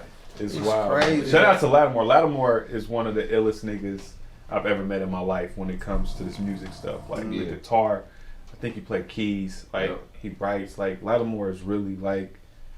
I ask Chris all the time, like, bro, where the fuck was you at when you wrote that? Like, cause niggas just be zone, like the flow state. Like, and to catch that flow state, it takes so much dedication and time though. And finding the time to be great is not easy for everybody. Gotta let it happen naturally though. Definitely. Yeah. Definitely, I agree. That's all of the good stuff happens when it's, you know, just organic. When it's supposed to. Yeah. God's time. Instead of sitting there and trying to force that shit. Yep. Then it turns out like crap, trash. Rello, who's your hero? Growing up, I didn't have a hero. Okay. The best I could say is my grandpa. No doubt. Growing up, I wasn't one of them kids that like I knew what I wanted to do. Like Right. I played basketball, soccer, and baseball pretty much my whole life, and then high school I decided to play football. Got kind of good at that, you know what I'm saying, and just, you know, rolled that out. But like I never knew what I wanted to do. Like in my mind, like I just wanted to be a good man. Like that's that's the visual that I had like from my grandpa, because he was a pastor, had his own church, 20 plus years. Started off at him and my grandma's house, you know what I'm saying, in the living room. Barry Sanders and his sisters and everything going to Bible study at their house. That's hard. Like, you know what I'm saying, like I hear all these stories, and then like I see all these church people and stuff going to my grandpa for advice. You know what I'm saying, like, and then he talking to me, you know what I'm saying, like what's going on in his mind. So like he would always tell me, he'd be like, you're like you who keeps me relaxed, like you who keep me calm, because I can vent to you. So it's like I just saw like a good man, and I didn't care, like, you know, oh, what am I gonna do, you know, something like that. It was just like I just wanted to be a good man in the end. 100%. That's dope. That's how I carry myself. That's dope. And that's so much game. Grandpa, there's a lot of game in that. Like there's Yeah. so Yeah, much. Yeah, the grands, man. More than you know. I ain't have a great relationship. My grandma, that was my girl. Like that was my heart. Me and my grandpa, we ain't really had too many conversations. Still to this day, we don't have too many conversations. It's changing though now. Like I was having a conversation with my pops, and it's like we might be the last generation that had like grandma. You know what I'm saying? Cause like, cause now like you got people growing up off of TV, growing up off of their phones and shit like that. But like you don't realize now, like it takes OGs and shit like that. It takes a Chris Barnett. You know what I'm saying? It takes somebody like King Sam to, you know what I'm saying, show like, hey, I'm here with my kids and my wife. You know what I'm saying? Like it takes that village of men, you know what I'm saying? Because now I feel like those are the ones that are being the grandmas and stuff like that. Like we're getting advice from the men now. Ain't no generational example. It's now peer example. Our generation has to take that responsibility now. So like it's crazy how it's flipped, I feel like, nowadays. I know we talk about everybody was raised different, but I really think like our generation, we sharpened each other. Yeah. Like of course we had different influences at the crib, but like we sharpened, like brothers sharpen brothers. Definitely. More so than any other generation. Like my I often joke, but I'm dead ass serious. Like our generation, like a nigga can't get off not taking care of his kids. Like somebody gonna pull his car to the floor, or even out here on the extras with his female. Yeah, you can't. Yeah, Yeah, that's you can like nah. it's a violation. Or That's you out definitely here cheating, like nigga, bruh, you. The truth. Now if you ain't married, you ain't cheating. But there's so many different ways to do stuff, man. It's the sloppiness. You know what I mean? It's the disrespectful. You know what I mean? It's that stuff. Like, come on, bro. Everybody's human. Everybody has weak moments. Everybody has situations That's a that you know fact. what I mean. But it's the sloppiness and the disrespect that really just make you mad. To me, that's what I get mad about. Like, there's so many different things you could have did outside of what you did. Right. You know what I mean? Like, why would you do that? Like, why would you be so disrespectful and so blatantly disrespectful? You know what I mean? Regarding whatever the situation may be. Yes, man. It's a, and I'm gonna be careful because we got a fair relationship, but it's a brother that's very community based, taking care of the community, and he missed his daughter's baptism, and I remember like hollering at him like, bro, how you the man out here? You ain't the man of the house. Like that's some really corny shit, dog. Like, yo, like that's weak as fuck. But I definitely like back to no grandma's thing. Like I really like this that sharpening the iron. I got so many brothers that hit me up talking about marriage stuff, and I'm like, man, I ain't no expert at this shit, but I'll speak from experience and tell you how to navigate, how I navigate through this thing. Chris, who was your hero? Like, what was that? Who was that person like that really was your thing? I don't think I really ever had like a hero. You know what I'm saying? I think more so it was just like looking up to, my mom, my grandma, grandpa, aunts, uncle. You know what I'm saying? Like just in the direct area. You know what I'm saying? Like my direct core. You know what I'm saying? I never really. What's the name of that? Brotherhood. Yeah, my grandma. Strong. Yeah. And just strong community, you know what I'm saying? And everybody, my grandma was, she was, one of the women over Brotherhood. Okay. And that, her being my grandmother, I'm always like, I know your grandma. I know your grandma. You know what I'm saying? Always. And my grandma knew everybody. You know what I'm saying? So I never really thought about hero. You know what I'm saying in that type, but definitely I just admired the strength that mom, grandma, grandpa. You know what I'm saying? I admired their strength, and I want to keep that going. 100%. You know what I'm saying? You that's what it is. You kind of want to keep that going. You kind of want to, you don't want it to fall off. Yeah. But I never really had like that hero type of vision for anybody. Like look up and can't nobody tell me nothing about this person because they. It was just with these people right here. Like I knew that if I ever needed something, they were there. Yeah. If something ever went wrong, they were gonna get it in line. Yeah. You know what I'm saying? And I wanted to keep that. I wanted to incorporate that into my life. I'm probably not, as good as they were at it, but you know what I'm saying? At least if you can keep it going some sort of way and make them proud, 100. When they looking down on you, that'll be the thing. Yeah, that's it. We just, what I'm saying? We all want to be comfortable enough that if our kids call us and they in a situation, it's like, all right, let's go take care of this. And that's what I wanted. You know what I'm saying? That's the kind of mentality that I have. Like, if my kids or whoever needs something, I want to be able to, Me and my wife talk about that all the time. Yeah. Like, my wife asked me, she'd be like, all right, so what will we leave the kids? Like, what do we have left? 100. You know what I'm saying? Like, you got to really think about that shit.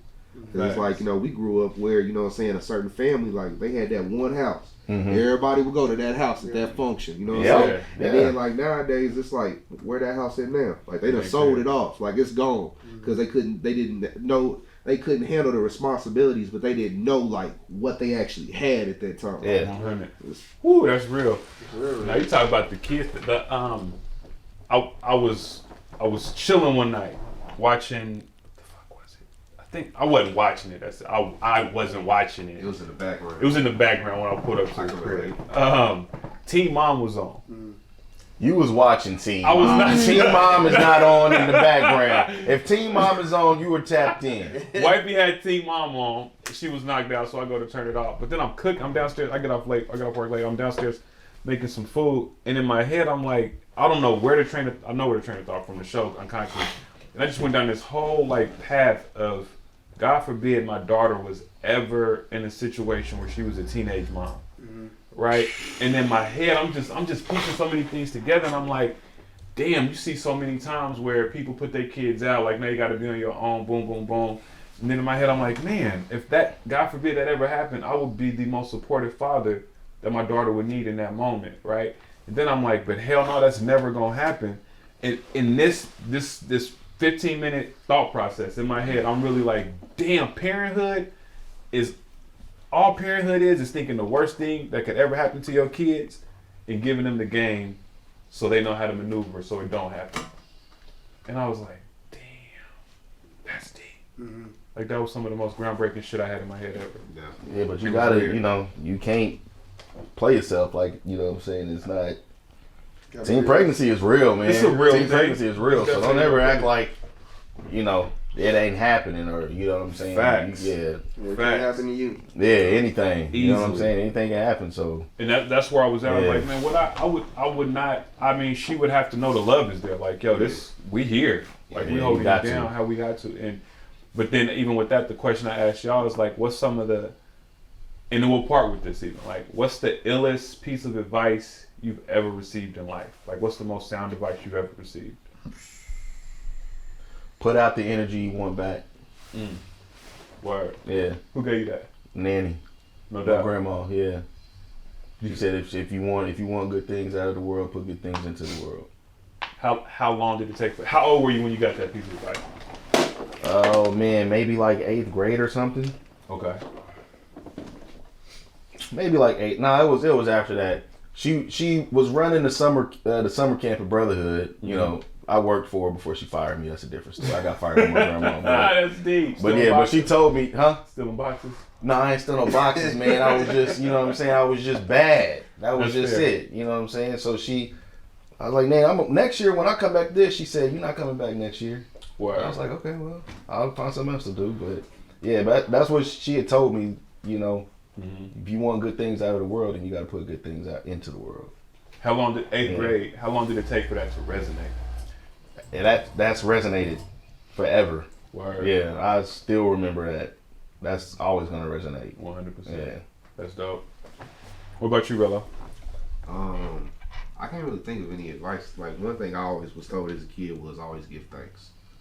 Always give thanks for what you have. Always give thanks for the things that you don't have. Word. Woo, that's heavy. That's just something that I live by. You know what I'm saying? It's like, you don't ever see me like being cocky or arrogant or nothing like that at all. It's just like, I'm thankful for anything that I'm giving. I'm thankful for whatever I'm not giving. I'm thankful because that another opportunity is gonna come right around that corner.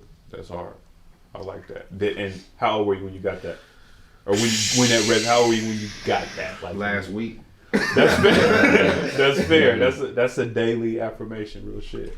Yeah, like, you know, I didn't really think about like life in that sense until I had a life that I had to protect. It's like once I'm with my son, and once, you know what I'm saying, I have a fiance and now I have a daughter, it's like you think of every single move. It's like, you know what I'm saying, like, this has to get done, this has to get done. Right. It's no longer about me anymore. 100. Yeah. And you mad thankful. Thanks That's for the energy I everything. can support. Thank you for everything. Be mad thankful. Mad thankful. Mad thankful. Mad thankful. What's the illest advice you've ever received? Probably from Dr. Williams at North High. You know how you like do the morning announcements and stuff like that? Yeah. He was one of the ones, like I spoke earlier about my mom being, you know, some of the stuff that she would say, but he was one that reiterated it every day. He would say at the end of announcements, have a good day or not, the choice is yours. And we would mock him all the time in the hallway. We would see him like, Dr. Williams, have a good day or not, the choice is yours.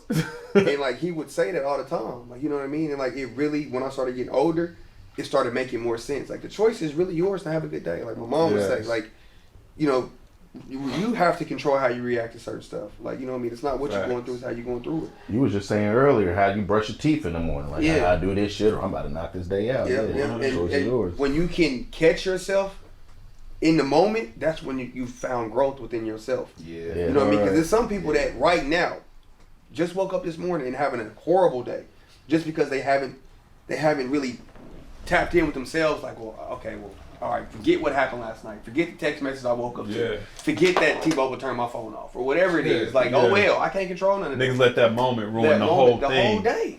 You know what I mean? And Dr. Williams always say that have a good day or not. The choice is yours. That's heavy. Like, the choice is really yours. It's all like, up to you. Okay. Let a bill collector call my phone today.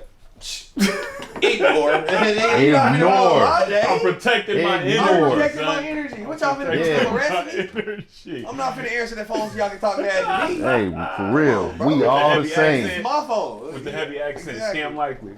No, I think Scam likely loves me. For real. Nigga, you too? Yeah, they call me so much. Hey, then they start calling with the home. Sometimes be really somebody you need to be talking to. Is it? The doctor's office called me one time and left a message. I'm like, it says scam likely. She was like, well, I don't know. I'm like, well, y'all need to text me or something. I'm finna call you and that shit.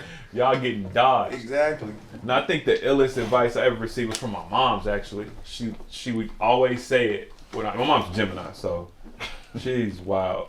She's crazy. That's a good woman right there. She's a wonderful woman. One of the greatest women in the world. Fucking her and my wife are the greatest women I know. But she would always say the worst anybody can ever tell you is no. They can't take your birthday away. And just as a kid, I would and it hit me immediately. I think I may have been like ahead of the curve as a kid, just the way I seen life. But that resonated so heavy, and it's something I live by to today. Like, nigga, I'm gonna go get it. Yeah. Like, it's there to get. Worst they can tell me is, no, you can't have it. That's cool. I'll come back for it later. And I tell my kids that same thing, like daily. Like when I drop them off at school, we do daily affirmations. Like, yo, have a wonderful day. Don't let nobody shrink you. Be the best you possible. You see somebody down, pick them up. The worst they can tell you is no, they can't take your birthday away. And so much so my kids repeat it to me. But that's some of the most sound advice that's out there. So, yeah. Man, I appreciate y'all brothers though.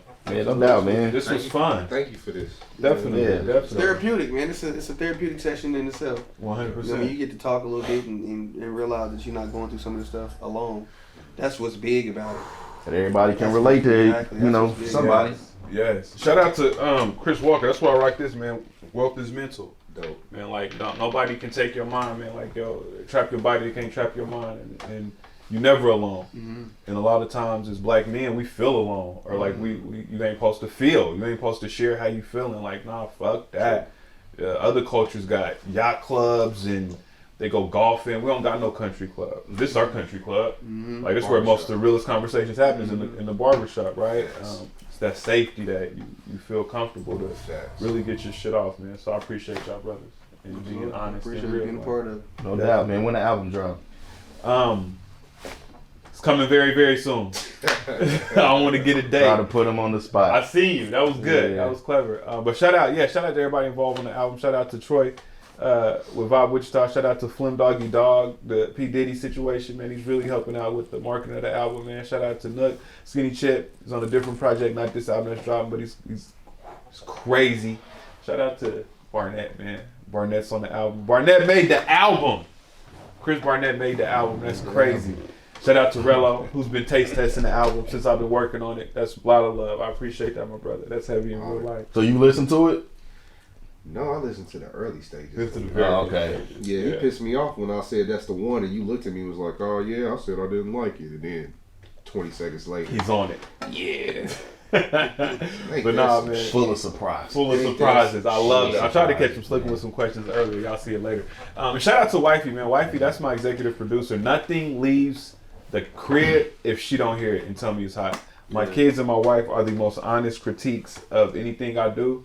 Sometimes I'll try to let it get past them and drop some shit. But they are the future. They're the future. And their mind is constantly creating. Yeah. Because they don't know. They don't know no better. And it's pure. That's pure. Kids really, they gonna keep it 1,000. Sanaya told me one day, she said, Daddy, that ain't it. I said, all right, say less. I'll call little Sam while I'm making the beat. If he don't get to bobbing or dancing, if you run up there and run back down, I know it ain't working. So Shout out to the kids, man. Let's go. Lately my focus been pray up, stay up, stack up, stay up, cycle repeat. Lately my focus been pray up, stay up, stack up, stay up, cycle repeat. Gotta keep head on the swivel to try to come get you out here, man, ain't nobody safe. Gotta keep head on the swivel to try to come get you out here, man, ain't nobody safe. Lately my focus been pray up, stay up, stack up, stay up, cycle repeat. Lately my focus been pray up, stay up, stack up, stay up, cycle repeat. Gotta keep head on the swivel to try to come get you out here, man, ain't nobody safe. Gotta keep head on the swivel to try to come get you out here, man, ain't nobody safe. I know some youngers like